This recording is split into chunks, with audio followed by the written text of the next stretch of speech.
Você que está chegando agora, na verdade, está vendo uma reprise dessa live de hoje. Nós temos uma convidada muito especial, é a professora Rafaela Schiavo, do Instituto Mater Online. Você que está chegando agora, seja bem-vindo, seja bem-vinda. A Carol está aqui com a gente hoje. Um beijo para a Carol. Já vou aprovar aqui a entrada da nossa convidada especial de hoje. Estou ansiosa. É a querida Rafa, do Instituto Mater Online. Boa noite, pessoal. Fica com a gente que hoje o assunto é muito, muito importante. Mês de maio, nossa programação continua a todo vapor. Boa noite, Rafa. Olá, boa noite. Tudo bem? Tudo bem? A Rafa está na correria aí, saiu de uma live, já está entrando em outra. Que evento, viu? Ai, que delícia. Ô, Rafa, tudo certinho aí? Tudo certinho, tudo ok. Agradeço muito o convite para vir falar aqui no seu canal sobre um assunto tão importante, ainda mais que nós estamos aí no mês de maio, né? Mês de falar sobre saúde mental materna. Então, agradeço a oportunidade e o convite. Eu que te agradeço. Eu admiro muito a Rafa, sou aluna da Rafa, né, do Instituto Mater Online, e eu falei, gente, eu tenho que convidar ela para falar aqui com a gente, né, que ela defende tanto aí, né, essa saúde mental das mães, da mulherada aí que precisa se cuidar. Então, hoje, a gente vai trazer aí algumas reflexões, é importante as pessoas participarem também, eu sempre peço aqui para o pessoal participar, tá?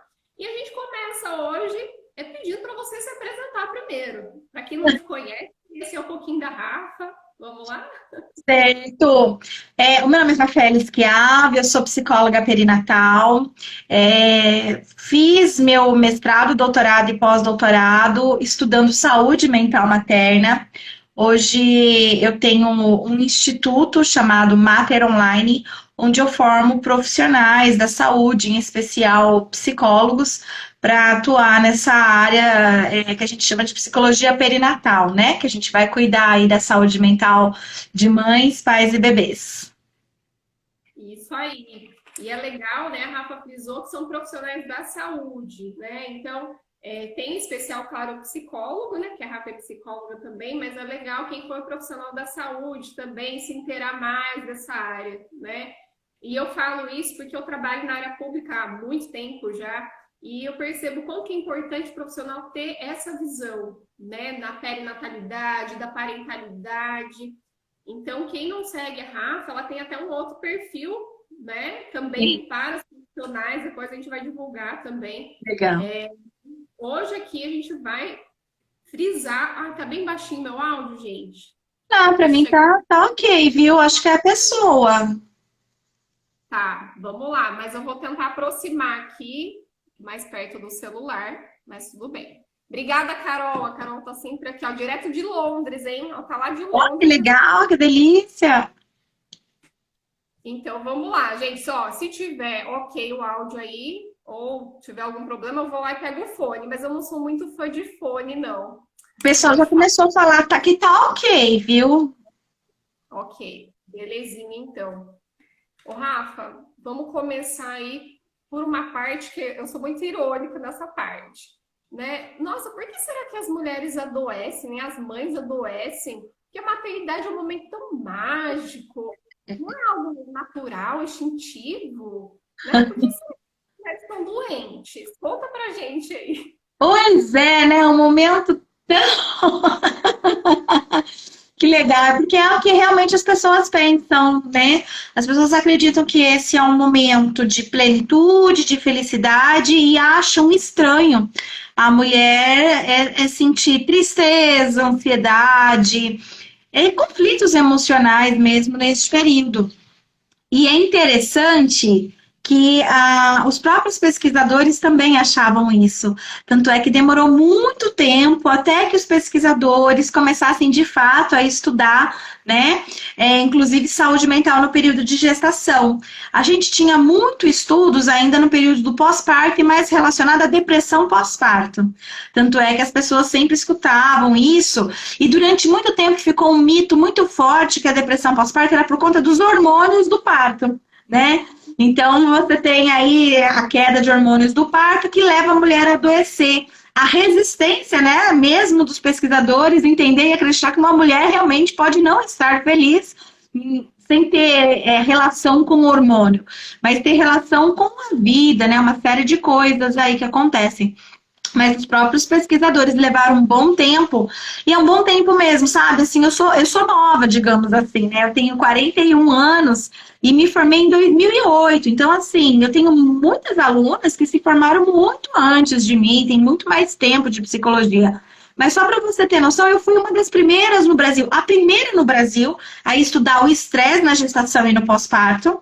Tá? E fui uma das primeiras no Brasil, se eu não me engano, foi a segunda ou a terceira a fazer um estudo de acompanhamento dos sintomas de depressão desde a gestação até o pós-parto. Percebe o quanto que é novo, assim, né? É muito recente e isso se deve realmente a essa crença que a gente vive de que as mulheres elas estão no período de gravidez e parto e pós-parto como sendo o melhor das suas vidas. E aí, o que a gente identificou, né? Depois que os cientistas resolveram estudar a gestação também.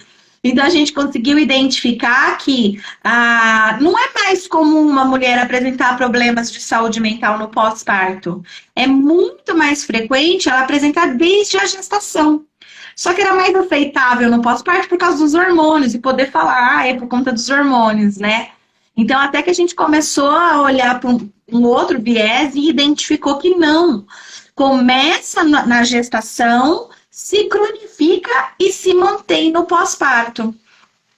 E tem muito a ver com a história da gente acreditar e passar de mãe para filha, de geração para geração, o fato de que toda mulher nasceu para ser mãe e que ela se sentiria realizada aí. Então, existe uma hiperromantização da maternidade, filmes, novelas, né, que sempre mostram um final feliz, a mulher tá grávida. Eu não assisto novela há muitos e muitos anos, sabe? Mas quando eu assisti, o último capítulo, a mocinha, ela se casava com o mocinho, que eles passaram a novela em toda, o enredo todo brigando, tendo, né, um monte de coisa aí que separavam eles. Aí no último dia eles se casavam e apareciam os filhos, né? Então, para completar, a felicidade está nos filhos. E isso foi passado pra gente, como se, né, fosse realmente a mulher só pudesse se sentir plena assim. Inclusive Freud, né, só, assim, Freud acho que todo mundo conhece, né? Já ouviu falar, pelo menos.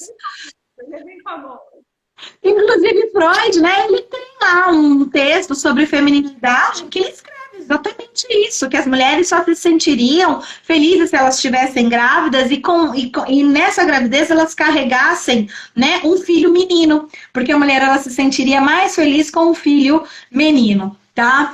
Então, assim, hoje a gente já sabe que tá tudo diferente. Essa romantização da maternidade ela tem sido uma grande vilã e que a gente precisa cada vez mais combater a romantização da maternidade. Não que a maternidade não seja algo prazeroso, algo legal, né? Um sonho para muitas mulheres. É sim, e tá tudo bem. Mas o fato é que super romantizar a maternidade, tipo, que a sua vida vai ser melhor, que as coisas vão melhorar, isso não.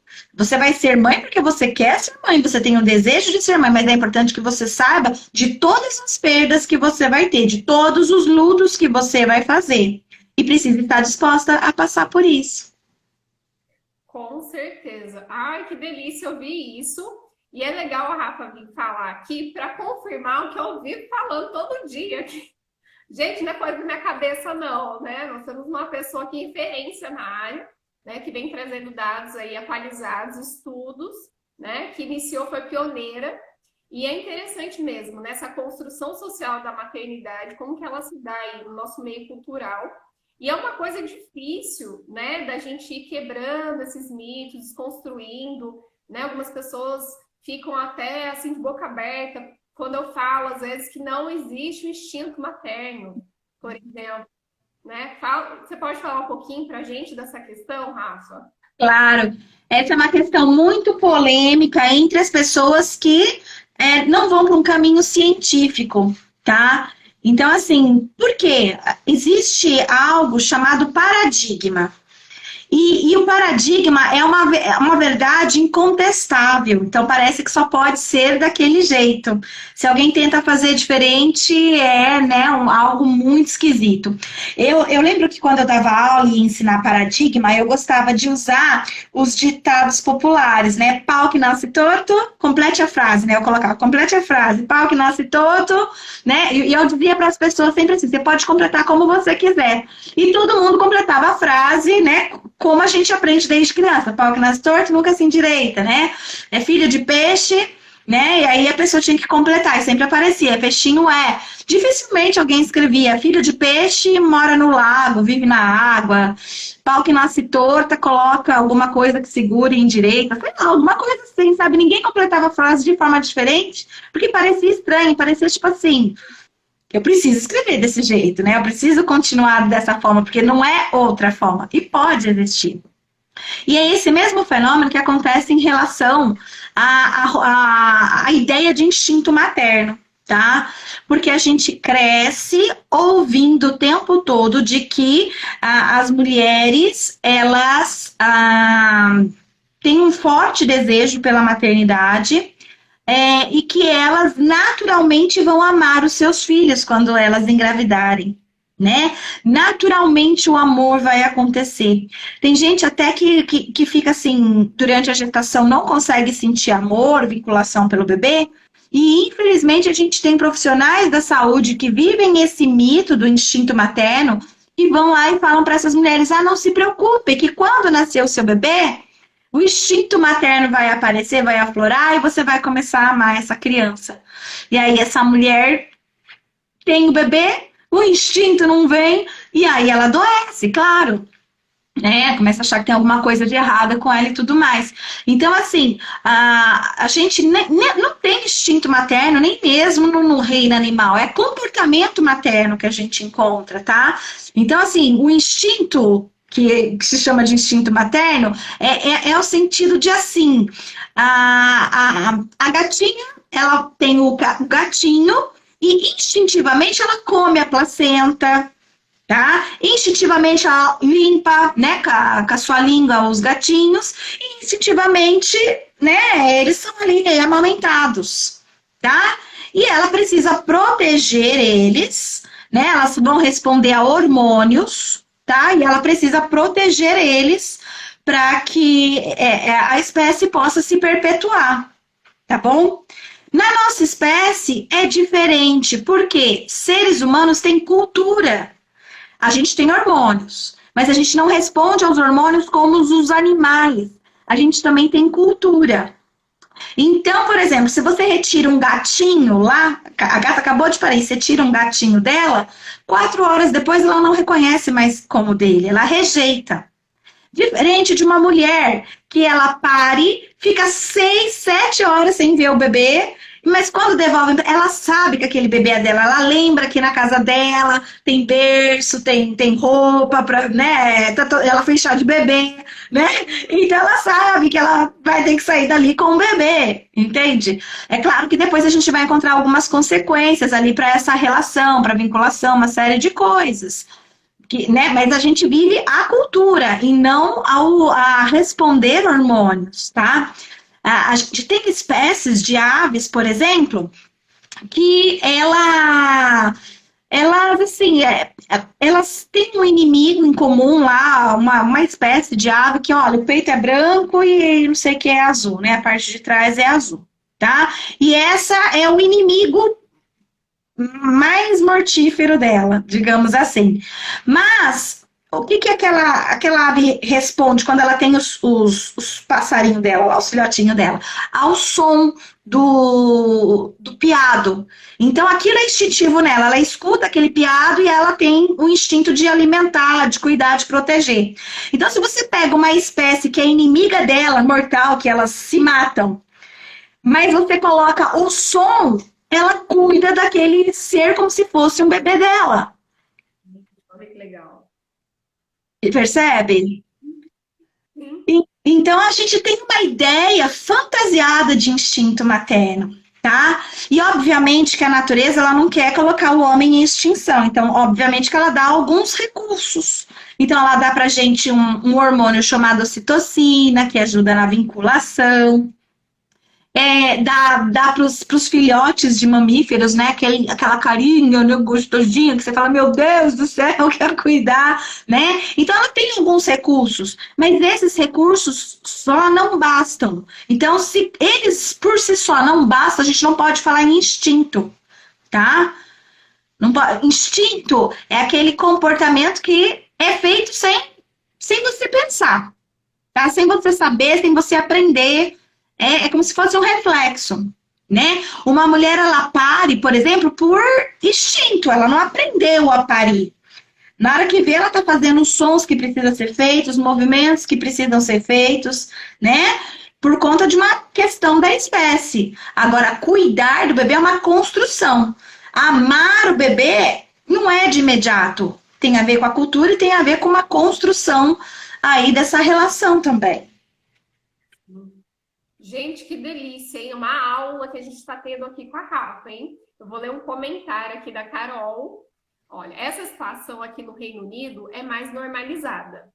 Quando eu estava grávida, a parteira me orientou a conversar com a neném e fazer carinho na barriga. Eu já fazia isso, né? Então a gente também encontra essa questão de culturas, né? De vários lugares do mundo. Então já mostra que não é instinto, né? Senão seria aí no Reino Unido, aqui no Brasil, seria igual para todo mundo, né? Perfeito. Perfeito. Inclusive, a gente tem tribos indígenas que, quando nasce gêmeos, o segundo tem que morrer. Porque na cultura deles, o primeiro é o bebê e o segundo é o espírito mal. E eles não podem deixar o espírito mal habitar. Então, quer dizer, não é instintivo, percebe? Porque a gente tem cultura que vai matar a criança por conta de uma crença. Né? Se fosse instintivo, teria ali algo maior, que seria uma reação sem pensar, sem ter influência da cultura, né? Tem outras tribos, por exemplo, que quando o bebê nasce, quem vai segurar e amamentar, inclusive, o bebê, né? E cuidar, são os homens, né? Não são as mulheres. Então, assim, a gente percebe isso também, a influência cultural. Se fosse instintivo, não iria para o homem esse bebê, não seria ele que ficaria recebendo os presentes da tribo e tudo mais. Aquele bebê ficaria no colo da mulher, porque seria instintivo, percebe? Então é uma questão realmente cultural. No século XVII era extremamente comum o infanticídio. A criança morrer e você matar ela ainda, sabe, acabou de parir e matar, né? Então, assim, era muito comum. Então, se fosse instinto, não seria assim. Então, não dá para falar em instinto. A gente pode falar numa construção de um amor, né? A gente pode falar da perpetuação da espécie, né? O que a natureza faz para se manter aqui na Terra. Mas não dá para falar que para o ser humano existe instinto materno. Sim, nossa, perfeito, né? O pessoal até tá colocando aqui, ó, Rafa é incrível, incrível mesmo, ó. A Thaís colocou aí pra gente. E aí, né, pensando então nessa cultura que a gente está mergulhado, né? Toda essa reflexão que a Rafa trouxe. Se a gente for pensar hoje, né? Como está a saúde mental então dessa mulher dentro dessa cultura, né? Por que será que elas adoecem, né? Como tem chegado, né? Aí nos consultórios de psicologia, nas UBS, né? Eu sou da área da assistência social, tem chegado lá para a gente nos CRAS, no programa Criança Feliz, né? São mulheres que estão até assim, não têm coragem de falar, né, não tem coragem de falar esse lado B da maternidade, né? Elas demoram muito tempo para se abrir, muitas vezes, né? Ela às vezes vai se abrir com um profissional que dá, assim, né, uma abertura, que ela percebe que não vai julgá-la, né? Então, eu percebo muita a importância do profissional também ter essa visão, entender, né, toda essa lógica, porque senão as mulheres elas não vão ter para quem falar, né? Não adianta eu falar que, olha, saúde mental, se cuidem, mas ela chega ao profissional e aí, né? Se o profissional vai reforçar ainda mais isso, né? Então, por isso que a gente está aqui hoje falando, hein? Tem muito profissional aqui na live. Confere, fica até o final, hein, gente? Perfeito, é bem isso, né? A gente tem muitas mulheres que elas, antes de engravidarem, elas tinham já essa crença, né, de maternidade feliz, romântica, instinto materno. Muitas delas julgavam outras mulheres, onde já se viu a mulher fazer isso com o filho, né? E aí, quando chega a vez dela e ela percebe, ela tem uma sensação de estranhamento. Então, ela entra num estranhamento, ela mesma se culpa, ela mesma se julga, e ela fica realmente com medo de falar sobre isso com outras pessoas, porque se outra pessoa fosse falar com ela sobre isso, ela julgaria muitas vezes, né? Então aí ela se coloca nesse lugar e aí realmente, se o outro profissional não tem essa sensibilidade de perceber, de conversar, de tentar fazer uma avaliação da saúde mental e coisas assim, muitas vezes ela não consegue se abrir mesmo, né? E aí só vai se agravando. O que era, por exemplo, uma alta ansiedade na gestação, se cronifica e no pós-parto vira depressão, tá? Enquanto a gente poderia, logo ali na gestação, descobrir, identificar, oferecer um tratamento e evitar que aquilo se cronificasse ou se agravasse no pós-parto. E, Rafa, você tem trazido ultimamente muitos dados estatísticos, né? Você poderia compartilhar com a gente para as pessoas terem noção do impacto que isso tem, né, na saúde mental dessas mulheres. Sim, o período antes de pandemia, eu gosto bem de frisar isso, que antes de 2020 a gente já tinha bastante estudos indicando que 65, em torno de 65, então tem artigos que vai mais do que isso, tem artigos que vai um pouco menos, então a média, tá? 65% das mulheres na gestação e no pós-parto apresentam estresse em alguma fase, tá? Então, é muito alto, 65% é mais da metade. Então, ou seja, a maioria das gestantes e mulheres no pós-parto no Brasil sofrem de estresse. Só que é importante também eu fazer um adendo aqui, que o estresse, ele é normal e esperado durante esse período, porque tem mudanças mesmo, né? Não dá para a mulher ficar neutra. Mas a gente tem que ficar atenta quando é um estresse muito alto, sabe? Elevado, que dentro das fases de estresse a gente vai chamar de quase exaustão e exaustão. Esse a gente tem cerca de, na época a gente tinha cerca de 14%, tá? Antes da pandemia. 14%. E aí o que aconteceu? Durante a pandemia, a gente observou que praticamente 100% das mulheres estavam apresentando estresse durante essa fase. E nessa fase não, é fase perinatal, né, que eu quero dizer. E a fase de quase exaustão e exaustão, que são as fases mais graves do estresse, subiu para 20%. Então, 20% das gestantes estavam no nível mais grave do estresse, tá? Muito significativo isso. A ansiedade, antes da pandemia, 35% das mulheres apresentavam alta ansiedade neste período. 35 é um número alto, quase metade delas. Durante a pandemia, subiu para 55%. Mais da metade delas com alta ansiedade. E a ansiedade e o estresse, eles são fortes causadores, né, digamos assim, de nascimento prematuro. Então, traz prejuízos para o nascimento do bebê também, tá? Para a saúde mental do bebê também, esse estresse elevado, essa alta ansiedade, traz essas consequências, inclusive. E depressão, antes da pandemia a gente tinha 25%, Durante a pandemia, a gente chegou a 45%, um número muito alto também, tá? Surreal, muito alto. Então, quer dizer, agora que a gente está entrando na pós-pandemia, a gente precisa fazer pesquisas de novo para verificar, né, se tá como era antes, como tá, né, como foi durante, a gente vai precisar novamente de novos dados. Mas só com esses dados é alarmante, só para a gente ter noção do dado menor aí, que é 25% das mulheres com sintomas de depressão, significa que a cada 4, uma estava com sintomas de depressão. É muita coisa, a cada 4 mulheres, uma está apresentando sintomas de depressão nessa fase. Com certeza. Nossa, a Rafa tá falando aqui, eu tô até anotando aqui, né? Essa questão até de parto prematuro. Gente, como aumentou, né? E talvez, né, como você citou aí, entra mesmo como, né, se a gente for pensar nos fatores de risco, né? Na questão das alterações emocionais significativas, se a gente for pensar, quais são os fatores de risco? Acho que é legal a gente citar também, né, de uma gestante, às vezes que, né, a gente está acompanhando para ficar atenta, né? Quais Uhum. são os fatores de riscos que podem causar aí, né, Certo. consequência que é o parto prematuro, por exemplo.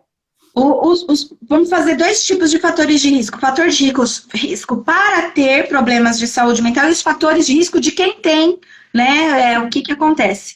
Então, assim, ó, para eu ter ansiedade, estresse, depressão, a gente tem alguns fatores de risco, como a mulher já ter apresentado problemas de saúde mental em outra fase da vida, ela ter pai e mãe que teve algum problema de saúde mental, tá? Ela ter aborto anterior àquela gestação, então na gestação atual aumentam as chances de risco para ela apresentar.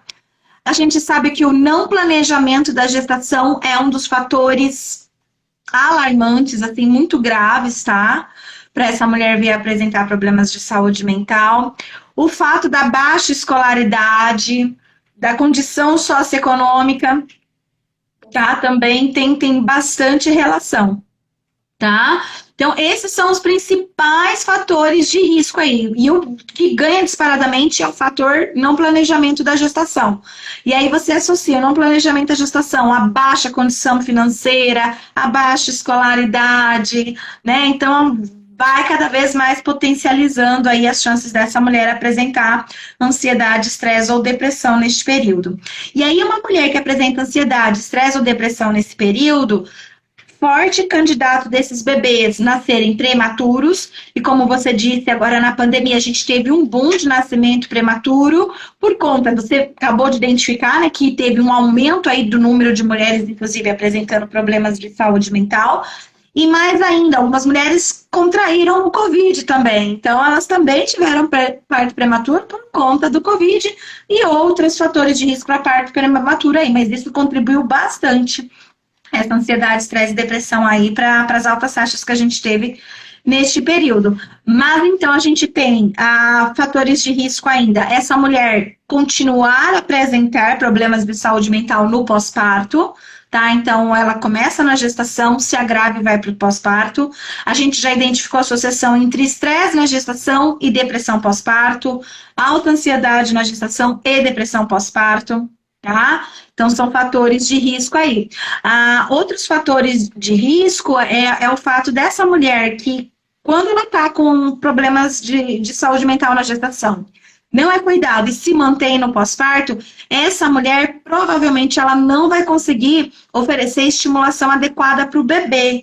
Então, esse bebê ele vai apresentar atraso no desenvolvimento. Tá? E ele não vai apresentar atraso no desenvolvimento porque a mãe apresentou depressão, mas é a mãe com depressão que não tem energia para cuidar desse bebê da forma adequada, estimular esse bebê da forma adequada. Então, isso acontece. Outra coisa, uma mulher que libera muito cortisol, que o cortisol em excesso ele vai estar presente na ansiedade, no estresse e na depressão, tá? Então, o bebê que está preparado para receber cortisol numa dada carga e ele recebe em excesso, né, e de forma crônica todo dia, então ele fica mais vulnerável ao estresse. Então imagina assim, ó, um sujeito que não teve mãe, com sintomas de depressão, ansiedade ou estresse, tá? Esse sujeito, ele tem riscos de vir apresentar algum problema de saúde mental na vida? Tem, como qualquer outra pessoa, tá? Só que ele vai precisar de uma carga de cortisol muito grande para ele vir adoecer, tá bom? Agora, um sujeito cuja mãe apresentou problemas de saúde mental nessa fase perinatal, os receptores dele são mais sensíveis, então com um pouquinho de carga de cortisol já é o suficiente para ele adoecer.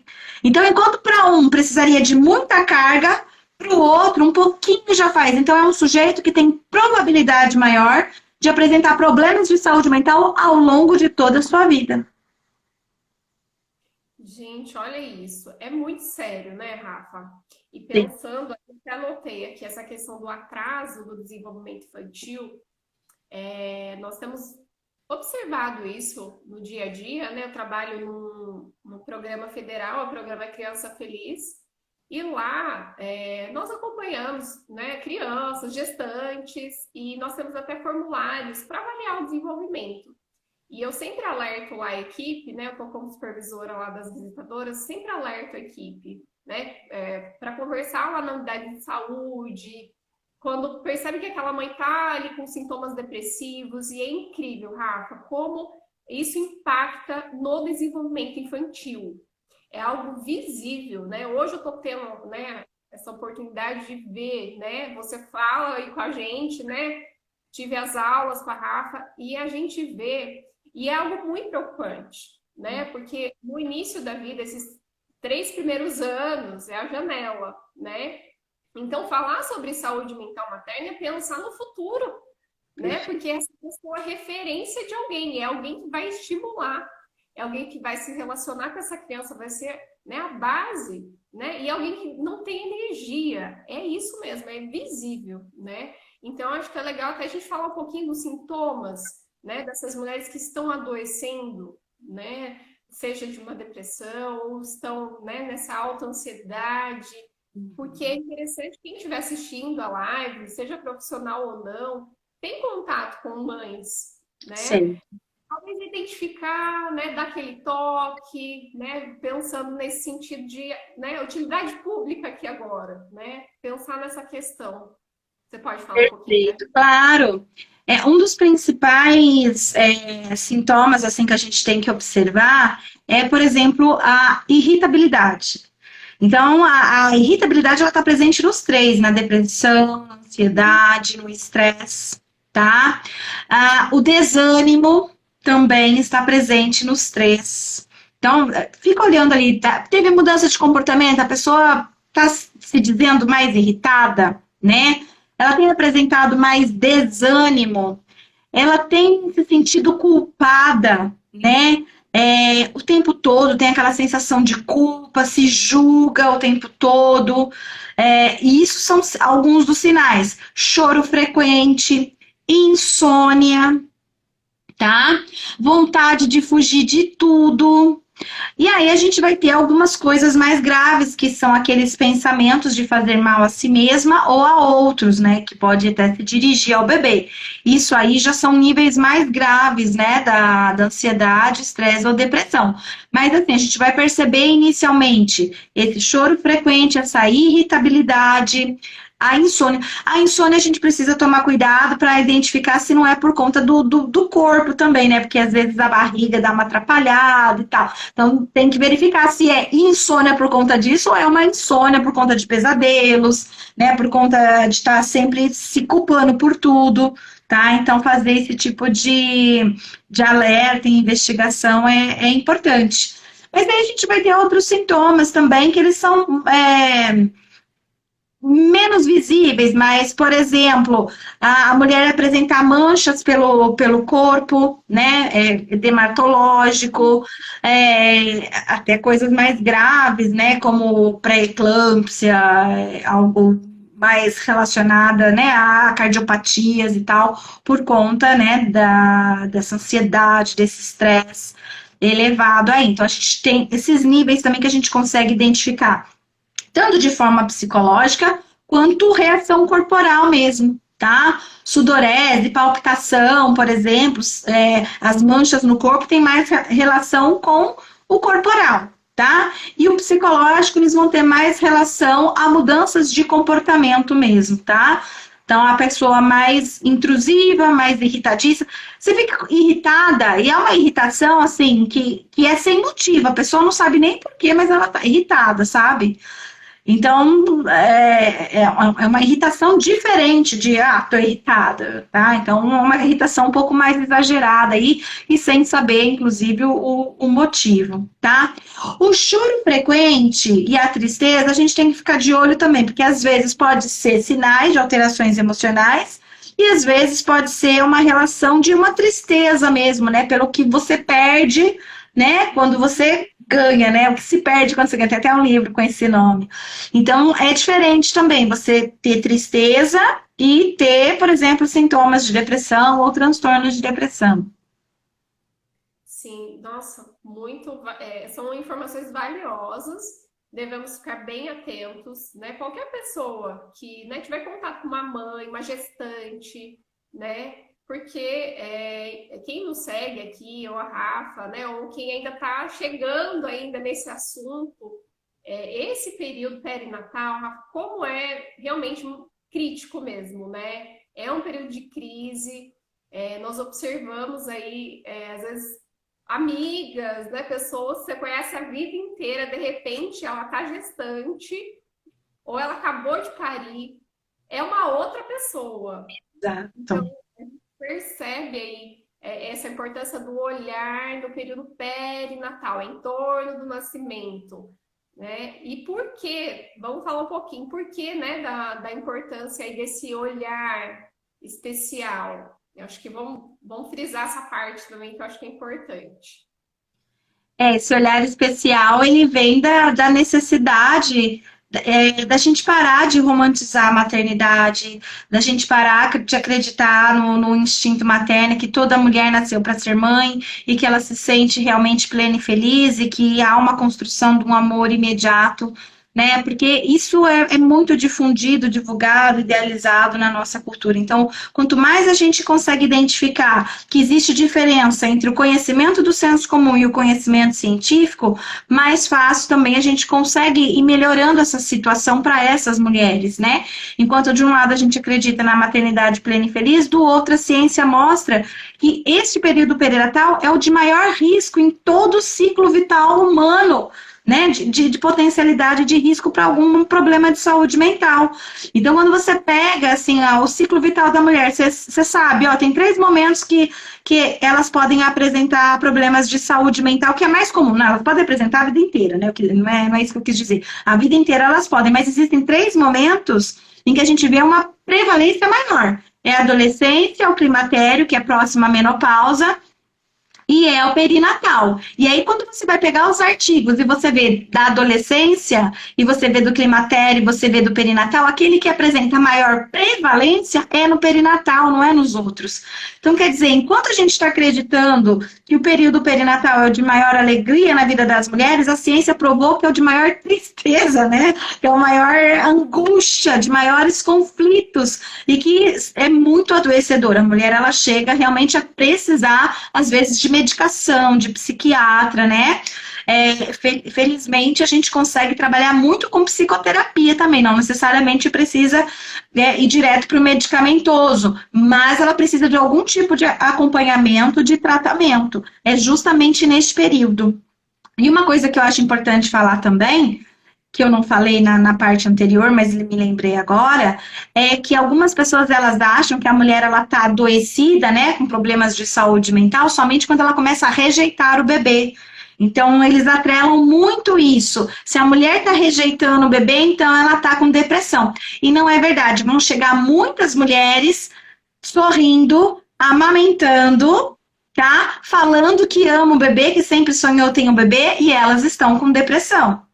Tá? Então engana um pouco, porque as pessoas, elas imaginam, né, que uma mulher, para ela estar com um problema de saúde mental, ela tá querendo matar o bebê, jogar o bebê, e não é verdade. A grande maioria das mulheres que eu investiguei, elas não tinham esse tipo de pensamento, tá? De forma nenhuma. Elas amam seus bebês e elas se sentem culpadas por não sentir energia para cuidar deles do jeito que elas gostariam, tá? Então elas ficam culpadas. E essas mulheres estão apresentando depressão. Então a gente precisa tomar esse cuidado também para não achar que a mulher está doente só quando ela tá. Isso já é um nível muito, né, digamos assim, acima.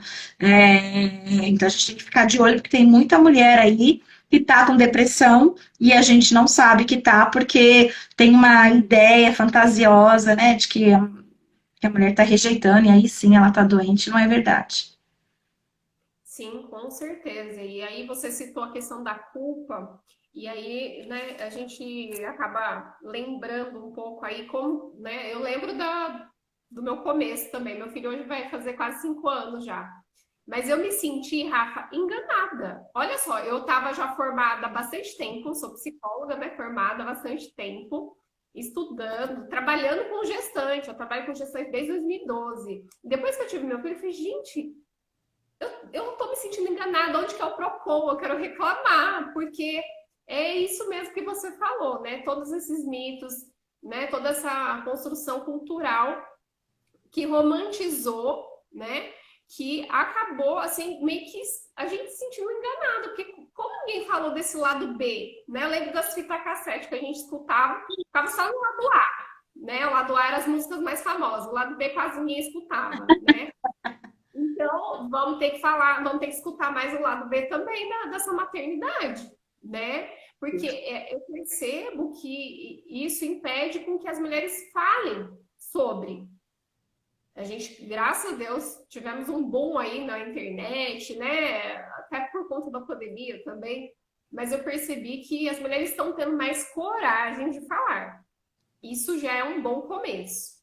Mas ainda precisamos desconstruir muito esses mitos, por isso que está sendo muito gostoso esse bate-papo aqui, porque as pessoas já estão entendendo agora, né? Da onde está surgindo tudo isso, né? Por que de não instinto materno?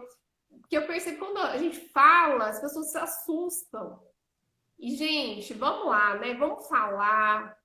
Não quer falar na rede social, mas procura um profissional, né, um grupo de apoio, uma roda de conversa. Eu sou muito a favor desses canais, né, de roda de conversa, porque dentro dessa área da perinatalidade também, nós temos um público que também não é muito acolhido. Até a Carol, que ela entrou aqui na live, não sei se ela está aqui ainda, a gente falou muito sobre a questão do luto também na maternidade, que é daria uma outra live, né? Que é uma outra questão também dentro, né, da perinatalidade que não é muito falado. E os profissionais também não estão preparados, muitos não estão, né? Então, acho que é legal também a gente citar essa questão quando, né, há aí a perda desse filho, né? Certo. Existe o luto perinatal pela perda do filho e existe o luto perinatal pela outras perdas também. É importante porque quando a gente fala em luto perinatal, dá a impressão que é só a perda do filho, mas se perde tantas outras coisas também, né? Se perde o corpo, se perde liberdade, se perde você enquanto pessoa, sua identidade, né? Para além. Mas aí na morte de um filho, né? A gente tem aí aquele grupo de mulheres que planejou a gestação, queria aquela gravidez, né? E quando acontece, elas, né, se fecham, se deprimem, sentem ansiedade, vão tentar engravidar de novo e tudo mais, né? E ter um aborto é perder um filho, né? Então, assim, não é um produto que se vai, né? É o filho. É um filho que foi construído há muitos anos antes de engravidar, né? A gente começa a construir os bebês lá na infância, né? Então, é um bebê fantasiado que ele se materializou e quando esse bebê morre, né? Então, não é que morreu um produto, mas morreu o filho. E não importa quanto tempo, se era 1 mês, 2 meses de gravidez, né? Não tem como você medir a dor. Ah, se for com mês dói menos, se for com 9 dói mais. Não é assim que funciona, né? Porque aquela gestação não começou ali, ela começou há muitos anos antes, tá? Então a gente precisa ficar de olho nisso também. E a gente tem aquele grupo de mulheres que não planejaram a gestação, não queriam engravidar, muitas chegaram a pensar em aborto, e aí às vezes acontece de fato, né, um abortamento espontâneo aí, e aí essas mulheres vão ter problemas de saúde mental por conta da culpa, né? Porque as gestações a gente tem um sentimento chamado ambivalência, que é amor e ódio por aquela situação. Então, mesmo nessas mulheres que não planejaram e às vezes, né, chegaram até a pensar, eu podia perder, e perde, a gente tem um complicador aí. Tá? Então, são mulheres mais suscetíveis ainda a problemas de saúde mental, porque elas começam a se sentir culpadas, né? Começam a acreditar que elas, né, que provocaram alguma coisa assim. Então, a gente tem bastante dificuldade aí. Mas o fato é que falar de luto materno é um assunto ainda tabu, né? As pessoas têm medo. Muitos profissionais da saúde não sabem lidar com isso, então eles às vezes chegam com falas como: foi melhor assim, vocês são jovens, logo vocês terão outro, né? Falas assim que não são adequadas neste momento. Então, quando você não sabe o que falar neste momento, abrace, olhe, segure na mão. É melhor, né, esse tipo de padrão de comportamento do que você falar algo que possa piorar aquela situação, né? E infelizmente existem aqueles profissionais insensíveis, né, que falam na cara, né, tipo, não, morreu, o que que você tá chorando? Não vai, sabe? Então existe uma falta de acolhimento ainda, né, muito grande nesse sentido. E a gente precisa entender, né, que quando a gente fala de morte de um filho aí durante a gestação, é sempre do lugar de alguém que já tinha esse bebê há muito tempo, né? E não alguém que, olha, descobriu ontem, perdeu hoje, né? A pessoa pode fazer o luto, porque ontem ela descobriu que era o bebê desde criança, né? E não necessariamente descobriu ontem sobre a gestação. Com certeza, né? É um assunto muito delicado, mas eu sempre gosto de trazer aqui, né, no meu perfil para a gente falar, até para orientar a população em geral, porque é muito difícil, né? Você está passando uma situação e você espera o mínimo de acolhimento né, e as pessoas ainda não têm, porque a nossa cultura também não nos prepara, né, para esse momento, né? É algo que as pessoas têm muito medo de falar, né? E aí a saúde mental dessa mãe também, né, ela fica em jogo, porque as pessoas também não acessam, né? Às vezes até o profissional de saúde tem medo de chegar e conversar, né? Eu percebo que às vezes eles ficam com dedos para conversar e às vezes ela tá ali precisando de ajuda, né? E todo mundo se isola, foge, sobe do mapa, né? Isso também não é legal, uma coisa que eu chamo a atenção, né? Porque tem tudo a ver aqui com o tema. Sim, é verdade. Existem casais que se afastam de amigos, de parentes após, né? E não é que o casal se afasta, a família se afasta, né? É exatamente porque fica esse tabu, né? Não pode falar sobre morte. Se a gente começar a falar, ela vai sofrer, então é melhor não falar. O sofrimento vai existir, você falando ou não falando, e falar é melhor, né? Se a pessoa não quiser falar, ela vai dizer, não, eu prefiro não conversar sobre isso, né? Mas a maioria dessas mulheres, é uma das principais reclamações, né, que eu vejo, é exatamente essa: não ter com quem falar, não poder falar sobre o assunto com ninguém, porque isso deixa as pessoas desconfortáveis.